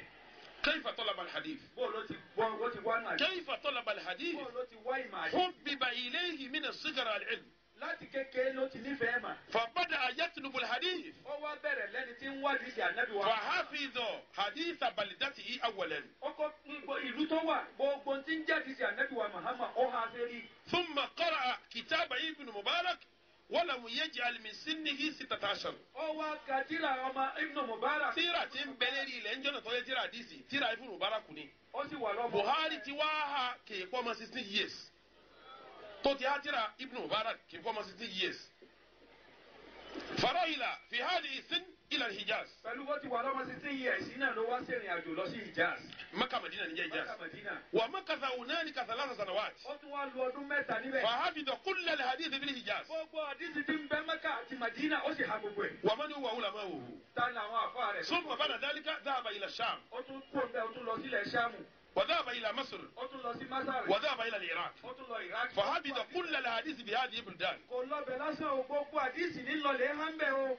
عباد الله gbogbo ẹrú sí Ọlọ́run. له مشايخ كثيرون àfa tó pọ̀ ló kọ́ kí. لا يسون ذكرهم a nílé dákọ̀ wọn tán. وقد اتجه منذ حداثته إلى الفقه ó wá nígbà tó wà kékeré ìmọ̀ fíkìw ló gbàdúrà. فقرأ فقه أهل الرأي bọ́ nígbà tó kọ́kọ́ bẹ̀rẹ̀ ìmọ̀ fíkìw Abu Hanifa ló kọ́kọ́ ké. ثم فقه الشافعي lẹ́yìn náà fíkìw Shafi'i. ثم فقه الإمام مالكي ó tún wá ké fíkìw Maliki. ثم فقه أحمد بن حنبل ó tún wá ké fíkìw Ahmadu ọmọ Hanbali. ó ké fíkìw Abu Hanifa ọ̀yànjú ẹ̀ ó ké fíkìw Maliki ọ̀yànjú ẹ̀ ó ké fíkìw Shafi'i ọ̀yànjú ẹ̀ ó wá ké fíkìw Ahmad bn Hanbal ọ̀yànjú ẹ̀ mọ́jà bẹ̀rẹ̀ ni Buhari ké kí ni wọ́n ké ó ké kẹyẹjú kí ló kẹyẹjú ìwà kẹyẹjú ọmọ tí kò ti ń ṣe o Ibadallah. àwọn ẹrú sí Ọlọ́run. فجمع فقه المدارس الأربع في أصله. nígbà tó wá wà ní àsìkò tiẹ̀ gbogbo ń ti ń jẹ́ fíkì ọ̀nà mẹ́rẹ̀ẹ̀rin. بهذا فاق على علماء أقرانه. gbogbo ń ti ń jẹ́ àwọn afá ẹgbẹ́ rẹ̀ ńgbà náà ó jù wọ́n lọ. وكان البخاري ذا مواهب عظيمة. Buhari tá ń wí yìí ẹlẹ́bùn tó tóbi Ọlọ́run bùn ní ẹ̀bùn. فظهر علمه وفضله ìmọ̀ rẹ̀ gbajúmọ̀ púpọ̀. من وقت مبكر. ní àsìkò ìgbà tó ti wà kékeré. فأخذ عنه الناس العلم. ọ̀pọ̀lọpọ̀ èèyàn ló lè kéwú lọ́dọ̀ rẹ̀. ولا زال شابا kò sí ikú ọlọ́mọdé. لم تقبل نيته. kódà irùngbọ̀n rẹ̀ ò tí ì jáde. فأصبح عالما كبيرا في العالم. lásìkò tiẹ̀ kò sẹ́fà tó tẹ̀. kè nínú gbọ̀n tó ti dà fàgbà ní Buhari kè yọrù gbọ̀n tó ti dà fàgbà ó sùn jọ́ kan lọ́wọ́ lálàá tó ọba máa ti ń wí lọ́kọ́ tọ́bákọ́tù kùbọ̀rọ̀ ti búrò sáàtì Buhari sùn kọ́ dà fún àtàtì yọrù gbọ̀n lọ́wọ́ lálàá aláàkílọ́lá ó lóun rí ànábì Muhammad sallallahu alayhi wa sallam. ìdọ̀tí yí lára báyìí èsì sí wa ń bò òun wa ń bá gbọ̀n ìdọ̀tí ara rẹ̀ òun bá gbọ̀n ọwọ́ lọ lè bá àfa rẹ̀ pé àfa mi àlátìmọ́lárè àfa rẹ̀ ní ànábì pàkíyèsí rẹ̀ sallallahu alayhi wa sallam. wọ́n pé ọmọ aráyé ń fìdọ̀tí yí ọ̀rọ̀ mi la lọ́ọ́ bá gbẹ́ lànà bíbí fún ọ. Allah. ibi tó ti bẹ̀rẹ̀ sí lọ kẹ́kọ̀ọ́ ló tún ti bẹ̀rẹ̀ sí ṣiṣẹ́ àdìsí rí. Imam Bukhari Imam Buhari. tó bá gba àdìsí ẹyọ kan ó bá gba àdìsí ẹyọ kan. yóò sàlùwàlá yóò sàlùwàlá. yóò ṣe náfìlà yóò ṣe náfìlà. yóò ṣe istikhara Ọlọ́run yóò bẹ lọ́wọ́ ọba wò. púpẹ̀ wọ Ọlọ́run àdìsí tí mo gbà yìí Ọlọ́run wo àdìsí tí mo gbà yìí. ọlọ́láfíà ni àbí ọlọ́láfíà àdìsí tó lálàáfíà ni àbí kò lálàáfíà yẹn. pẹ̀lú tí istikhara bá mú jáde ní òfin kàdísí lẹ̀ pẹ̀lú tó bá bọ́ lọ́wọ́ ọba jíròrò ní òfin kọ́lẹ̀. kọ̀ọ̀kọ́ àdìsí kan lérí ìfẹ́nu kò kọ́lẹ̀ lérí ìfẹ́ nú. kò dádìsí mú wá lérí ìfẹ́ nú. kò sí dádìsí kan mú wá lérí ìfẹ́ nú. Ibadallah gbogbo ẹrú sí Ọlọ́run. gbogbo àfa ayé pátá gbogbo àfa ayé pátá. gbogbo àfa ayé pátá ittafaku ala sidikihi wa adalatihi. qala fihi al-ulama gbogbo àfa ayé pátá wá. anna al-ummata al-muslima ipe gbogbo ìjọ mùsùlùmí. ijtama'u ala anna asahha al-kutub ba'da kitabillahi sahih al-Bukhari. gbogbo mùsùlùmí ayé pátá wọn panupọ̀ kò sí yẹn pa inú bẹ̀ wípé tírà tó lálàáfíà jù lẹ́yìn tírà ọlọ́run ọba Sahihu Buhari ni. Ibadallah. gbogbo àwọn ẹrú sí ọlọ́run. yaqulu anhu Muhammad ibn al-Hamawiyya. náà. أن البخاري سمعت البخاري يقول Muhammad ọmọ mi yà sọ báyìí pé òun gbọ́ tí Buhari sọ báyìí pé. أحفظ 100,000 حديث صحيح. ọlọ́run Buhari òun há 100,000 àdìsí tó lálàáfíà. وأحفظ 200,000 حديث ضعيف غير صحيح. òun sì há 200,000 àdìsí tí ò lálàáfíà ó jẹ́ 300,000. 300,000. أحفظه في رأسه. Eré kan yìí náà ló há sí o. والعلماء شهدوا بعدالته. mélòó ni wọ́n há sọ há mẹ́wàá tó máa bú Buhari. قال الإمام أحمد بن حنبل Imam Muhammad Hanbali sọ báyìí pé. ما أخرجت خراسان مثل محمد بن إسماعيل. ìlú Khurasan látijọ́ títí ń bímọ àtijọ́ tó ti bímọ tán kò bírú ọmọ tó dàbí Buhari rí. وقال إمام مسلم ابن الحجاج ẹ̀gbọ́n tí wọ́n Muslim ọmọ Hajjaji sọ. أشهد mò ń jẹ́rìí. أنه ليس في الدنيا مثل البخاري. ìpè gbogbo orílẹ̀ ayé yìí lẹ́yìn anabi wa Muhammad kò sírú Buhari. يقول الإمام الحاكم النيسابوري في البخاري. ẹ̀gbọ́n tí Imam Hakim ọmọ Naisaburi sọ pa Buhari ni. يقول إمام أهل الحديث بلا خلاف بين أهل النقل. gbogbo ẹni tí ń gbàdísì wá pátápátá ọkùnrin ní obìnrin ni Imam Buhari yìí là fà gbogbo wọn láìsí èméjì. الإمام البخاري Imam Buhari. كتب كتابا كثيرا غير صحيح. tíra tó kọ́ pọ̀ kẹ́sẹ̀ sọ ihò nìkan ló kọ́. كتب كتبا كثيرة غير صحيح. tíra tá a lè kàtá ló kọ́. وقد طبعوا من كتبه ومن كتبه ما لم يتبعوا. tíra rẹ̀ wọ́n ti tẹ̀ mí lọ́pìn àtúntà tún wà láyé ìwọ̀n ètí rí mi tẹ̀ tán. عباد الله gbogbo ẹ̀yẹ ń ṣe. كيف يجرى واحد على الإمام البخاري؟ bọ́ọ̀lù ẹnìkan ṣe wá gbójú gbóyà tí ó máa wá sọ pé Imam Buhari lòun fẹ́ máa fẹnu àbùkù kàn. والله العظيم ní masare àwọn ọba búra. ní masare àwọn wọnàwọnà báyìí náà ń bẹ́ẹ̀ bẹ́ẹ̀ ńdọ́dẹ́ nìkan yanu bú Buhari báyìí wọ́n gbé àfa wa wá sí tẹlifíṣàn Dr. Umaru Hashim Laziari tó yẹ kó àwọn lọ́wọ́ ẹ̀ẹ́dì Aziari wọ́n gbé wá nígbà tó bẹ̀rẹ̀ sí sọ̀rọ̀ gbogbo àwọn tó wúrú wáyé kèfèrí ló pè wọ́n. Dr. Umaru Hashim kèfèrí ló pè wọ́n. fẹ́nìkan ò ní yanu gbàgàdà kó bú Buhari pólíò sínú àlùmọ́ ànábì mọ́. ó lóun fúnra òun ṣe sáríwù Sahih Bukhari lọ́wọ́lọ́wọ́ báyìí òun ti kọ fọ́lọ́mù kínní kejì òun ti kọ́ wọ 17 òun ò rí àdìsí kẹnu Buhari jọ lálàáfíà. ó ní kọ́dà bá àfa mi bá wíwẹ̀ òun lè ta kàáfà náà pé gbogbo àdìsí bẹ̀ pátá ọlọ́láfíà. ẹni kí bó ló ti máa sọ tọ̀ sọ yìí. bọ́ọ̀lù yóò ti jẹun yóò tí ó máa wí wíwí. Ibadallah. gbogbo ẹ̀yin arúsìn Ọlọ́run. ijtanibu ulama as-su. gbogbo tí ń jáfọ́ àbú ẹ̀jìnà sí wọn. la tasibu ila hadithihim. ẹ má tẹ́tí sọ̀rọ̀ wọn. wala ila mawa'idihim. gbogbo tí wọ́n wí pátápátá ẹ̀kọ́ tí kún sí. wala ila khutabihim. yútúbà tá ń ṣe nínú jímọ̀ kan ẹ má gbọ́. la fi radio wala fi talfas. nínú tẹlifíṣàn ni nínú rédíò ni ẹ gbọ́dọ̀ gbọ́. kay la takunu min al-mudhnibin. èèyàn ní gbọ́rú eléyìí kó má tẹ̀lẹ́sẹ̀. kay la takunu min al-mudhnibin. èèyàn ní gbọ́rú bẹ́ẹ̀ kó má tẹ̀lẹ́sẹ̀. اللهم اعز الاسلام والمسلمين واذل الشرك والمشركين واذل الشرك والمشركين وجميع اعدائك اعداء الدين امين يا رب العالمين.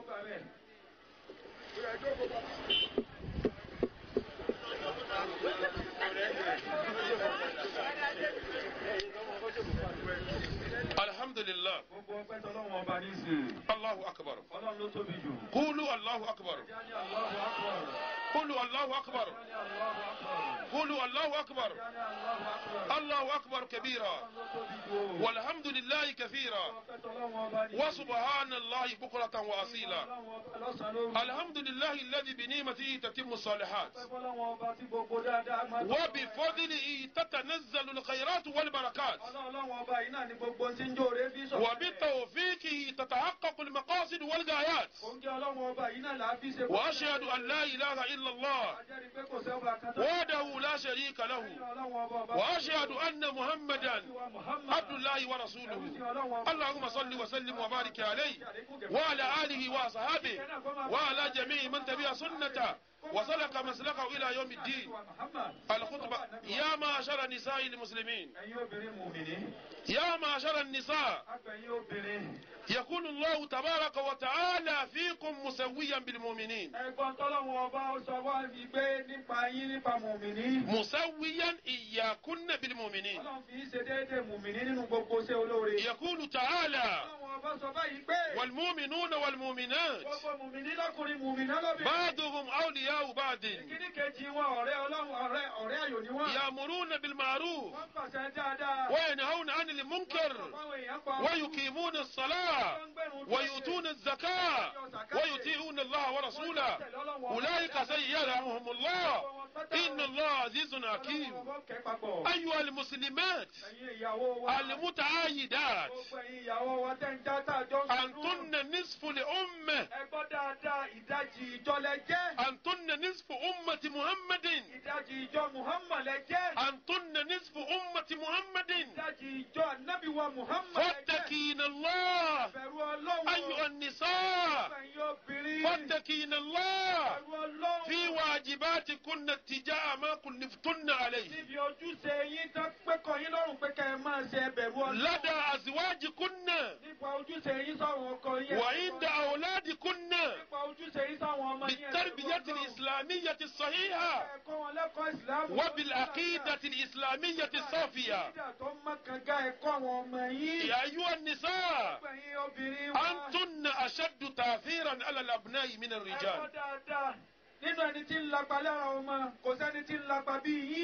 وآسنوا إلى أزواجكن وافذوا فروجكن، وافذوا فروجكن. يقول الله تبارك وتعالى فيكن: فالصالحات قانتات حافظات للغيب بما حفظ الله. أيها النساء المسلمات المتعايدات، عليكم أنفسكم وأطيعوا أوامر أزواجكن، وأطيعوا أوامر أزواجكن. يقول النبي صلى الله عليه وسلم: إذا صلت المرأة خمسها وصامت شهرها وحفظت فرجها وأطاعت زوجها قيل لها يوم القيامة: ادخل الجنة من أي أبواب الجنة شئت.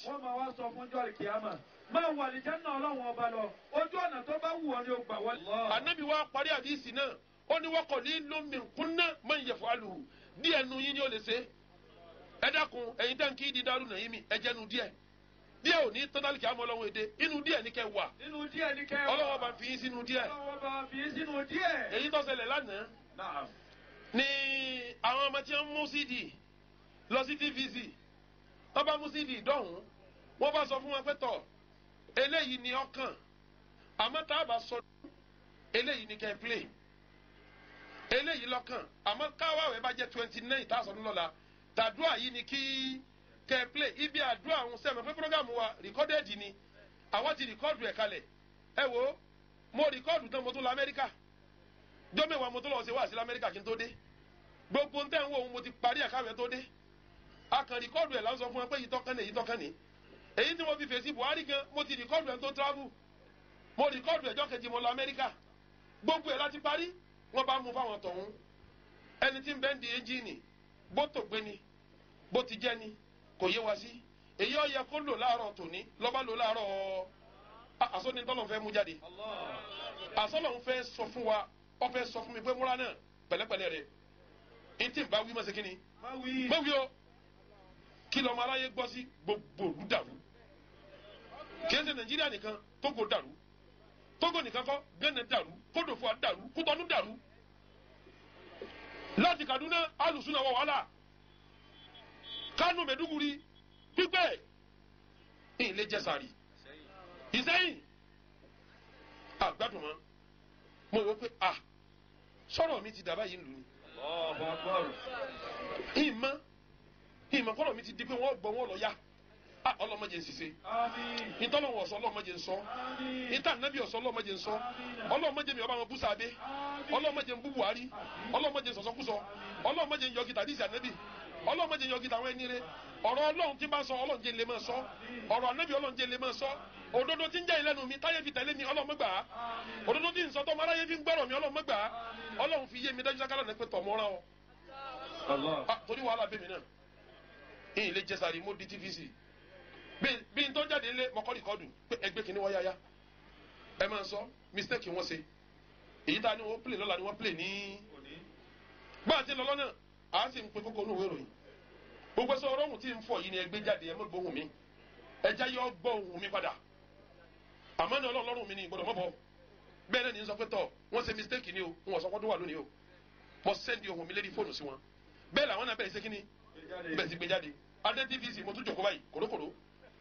mo ní ọ̀yá ẹ máa ṣe láìfù kọ́ máa ráyé máa ṣe kíní kí wọ́n máa rí àwọn tó wá ti káfọ́ ọlọ́wọ́ san wọ́n lẹ́sàn-án rẹ̀ làwọn náà bá tẹ́wọ́ gbaṣẹ́ kíní tí mo rìkọ́ọ̀dù ńlé kí n tó dé tvc ó ti dé mytv ó ti dé tvc ó ti dórísun ó ti dé tiwantiwa gbogbo ayé ṣe kíní àwọn tvc à ń rìkọ́ọ̀dù lọ́wọ́ wọ́n ń pe àbú ìmọ̀ràn pé ẹ dákun àwọn ará àmọ́gọ́dọ̀ ẹ dákun wọ́n ní sẹ́kì sọpọ́dún wà aláàfáà mi lẹ́yìn wọn gbogbo àmọ́gọ́dọ̀ yìí ṣéwù làfáà wà ṣéwù ẹlẹ́ aláàfáà wà ìyẹn ní wọ́n wà ní tvc báyìí ó ní kọ́dà Gbénga Àsàfá wà nínú ìdààmú wọn mẹni tí ń jẹ́ bẹ́ẹ̀ wọ́n lẹ́nìkan jẹ́ Gbénga Àsàfá ń wọ̀n mọ́ wọ́n ní sẹ́nitọ̀ ni wọ́n lọ́wọ́ nínú ìdààmú pé àmọ́gọ́dọ̀ ní ń gé pọ́ùn náà ń pẹ́ tọ̀ àfáà ń tẹ̀lé àwọn náà tó ní aṣọdún nínú nísìnyí sòròtọ́ ní aṣọdún àfẹ́lẹ́ ní aṣọdún eléyìí bá gbé mọ́tò wá bá mi ń bẹ̀ lónìí ẹ̀yin mo bójú kàn yìí òun làwa yanjú wọ́n sì ṣe ni tvc lọ́lọ́run fi àṣìṣe sí lọ́wọ́ a sì dọ̀hún làwọn náà bá sì ń bẹ̀ wá kí látún wá sí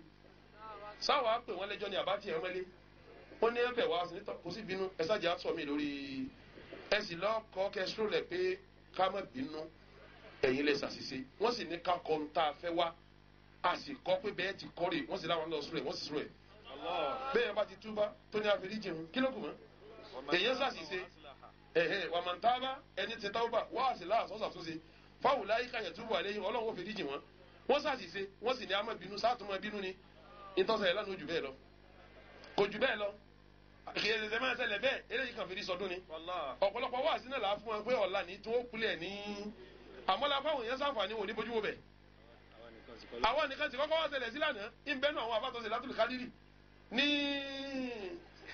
ó ṣe stadiumu lọ́ba ni wọ́n play rẹ̀ wọ́n bá play yìí tó ṣe níbi kan tí ó ṣe stadiumu ọdún tó lọ wọ́n bá play fóun náà lòun náà tún bínú pé kí n mọ ní ẹ play kí ni tvc kó tún ṣe yíhun ilé sábì ló tún ṣe àṣìṣe hun àṣìṣe ilé iṣẹ́ ni kò jù bẹ́ẹ̀ lọ gbogbo èèyàn mọ̀ pé manhaju mi alal kitabi èmi èsì mi tako olórí ní ọ̀ pàṣẹ ìjọ tí lẹ́dìí kọ́ náà mo sọ fún àwọn ọmọ mùsùlùmí ó ní ẹ má dààmú mi ẹ má ìfọ́nù lémi kí ẹ máa lọ ọgbà nọ́símẹ́ntì sòrìtọ́nù wọ́n bá ti lọ́dún yá àpàdé yìí rí tọ́ba sì ní ọ̀yá ìgbọ́ bá lọ́yà náà ni èmi ń tẹ̀ lásìwájú ni bí yìí ti jẹ́nu kò jù bẹ́ẹ̀ lọ gbogbo àdìgún mọ̀ wọ́n gbára ta lánàá ọlọ́wọ́ san yín lẹ́sàn-án rí ọlọ́wọ́ gbàṣẹ wa Allahumma ansur al-islam wal muslimin ẹ aláwọ̀ ọ̀tá ti bí àwọn fẹsẹ̀ jẹlẹ̀ kò sọ̀rọ̀ nbí tiwọn èèyàn ní kọlù àbúrò nílà ká má kọlù èèyàn ní kọlù Buhari ká má ọ̀rọ̀ lù bóun bá kọlù Buhari àwọ̀ ọ̀rọ̀ lù ni tọ́ba kọlù Buhari kí láṣẹ àárọ̀ lù ni ẹni bá sì ti kọlu tó bá ti fèsì lẹ́ni Facebook ẹ fún lẹ́sì tó bá bá àwọn àfáàsùn náà jẹ́ ẹ fèsì fún ẹni tí bá bá àwọn àfáàsùn náà jẹ́ ẹ má yọ̀ǹda rẹ̀ torí wọ́n máa bá àwọn àfáàsùn náà jẹ́ káàkiri sí ni kò sẹ́ni tí ó sì ṣe ibi tí ò ní ní èèyàn tiẹ̀ gbẹ̀yàn bá yẹ ẹ̀sùn láàrin ìjà yóò lé èèyàn tiẹ̀ èèyàn tiẹ̀ ó sọ pé nígbà tí ń ṣe kí ní òun fún ìyá náà ń dún fẹ́kẹ́fẹ́kẹ́ ìyá gbádùn rẹ̀ èèyàn èyí tí ń ṣiṣẹ́ gbúnú ẹlòmíì ò ní ìgbà tó ti ìyá ló ṣe ti òun náà fẹ́ ṣe ni òṣètì tọ sẹ́kù ti dáyà lẹ́bi ìtumọ̀ ẹni pẹ́ni tó ṣe ti bí lọ́jẹ́ kọ̀sẹ́ni tí èlé yàn báwọn èèyàn bá ti bọ́ sẹ́ni Facebook bí bá ti ń sọ̀rọ̀ ẹ̀ máa ṣe kí ni torí wọ́n fẹ́ bẹ̀sì jẹ́ ni kò dá àbọ̀dàrú ni àsọdàrú ni àbúrẹ́rà wàláyé ọ̀pá mi lẹ́kún yìí ń sunkún látijọ́ yìí dì sí ni ara mi ò lè gbé yìí ń wò nígbà mi yìí sì máa gbà pé èyí ni máa fẹ́ ní kalẹ̀ fọlọ́ nǹkan máa sọ yìí èmi ọ̀rẹ́ ní ti sọ̀rọ̀ ẹ̀ láyé o àwọn tí ń sọ mo ti dìkílẹ̀ àwọn lórí tẹlifíṣàn ṣé a lè sọ ó ní ti ń jà sí kèfèrí tọ́lọ̀ kẹ́kọ̀ọ́ ẹ̀sìn ó lè sọ tọ́lọ́ fẹ́ bẹ̀sìn jẹ́ èyí tó lóun lajú ti nǹkan lọ́wọ́ lè sọ àmọ́ àfa àti jẹ́ ọmọ dáàbò bo kìtàbù kọ́wọ́ àjọ gidi kìtàbù nǹkan ti dé ọlọ́nkọ́lá wa o ọlọ́nkọ́lá wa o àwọn tí ń ṣe wọ́n náà wọ́n náà yìí náà ọlọ́mọba sì dáyà fún wọn. Allahumma adi èèyàn wa ni wọn Allahumma adi qawmana fa innahum la ya'lamun Allahumma adi qawmana fa innahum la ya'lamun Allahumma adihim fa innahum la ya'lamun Allahumma ansur al-islam wal muslimin اللهم انصر الاسلام والمسلمين واذل الشرك والمشركين وانصر الاسلام والمسلمين واعز بفضلك كلمة الحق والدين اللهم اقر اعيننا بالنصر الاسلام وعز الموحدين وارفع راية لا اله الا الله اللهم اجعل جمعنا هذا جمعا مرحوما وتفرقنا بعده تفرقا معصوما ولا تجعل اللهم فينا شقيا ولا معروما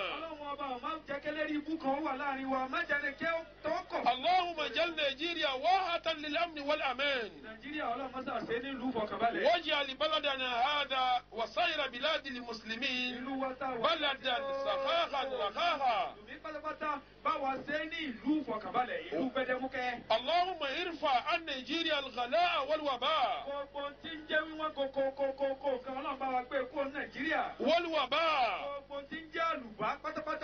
والفتن والبلاء وسائر بلاد المسلمين يا رب العالمين اللهم إن المسلمين في العالم منكوبون ما لا يخفى عليك وإنك تعلم ما بهم من الوان والتفسير والإهانة والإضلال والانتقام ما لا يخفى عليك يا رب العالمين اللهم يا عزيز يا جبار يا قهار يا قادر يا مهيمن يا من لا يوجزه شيء ولا في السماء أنزل رجزك وعذابك على أعداء الإسلام كلهم اللهم أنزل رجزك وعذابك على سائر أعداء الإسلام أعداء السنة آمين يا رب العالمين اللهم أنزل عذابك على جميع من يعينهم اللهم يا من بيده مقاليد السماوات والأرض يا من يغير ولا يتغير قد اشتاقت أنفسنا إلى عزة الإسلام ونسألك نذرا معذرا للإسلام اللهم يا عظيم الرجاء ويا عون الضعفاء ويا منقذ الغرقى ويا منجي الألقى يا موسم يا مجمل يا منعم يا مفضل أنت الذي سجد لك سواد الليل والنهار ودوغ القمر وشعاع الشمس ودويج الماء وعفيف الشجر يا الله لا شريك لك يا ربنا يا ربنا يا ربنا لا تؤاخذنا إن نسينا وأخطأنا ربنا ولا تعمل علينا إصرا كما حملت ولا الذين من قبلنا ربنا ولا تحملنا ما لا تقدر لنا به واعف عنا واغفر لنا وارحمنا أنت مولانا فانصرنا على القوم الكافرين اللهم آت نفوسنا تقواها وزكيها أنت خير من زكاها أنت وليها ومولاها ربنا هب لنا من أزواجنا وذرياتنا قرة أعين واجعلنا للمتقين إماما ربنا لا تزغ قلوبنا بعد إذ هديتنا وهب لنا من لدنك رحمة إنك أنت الوهاب اللهم استعملنا لطاعتك اللهم استعملنا لطاعتك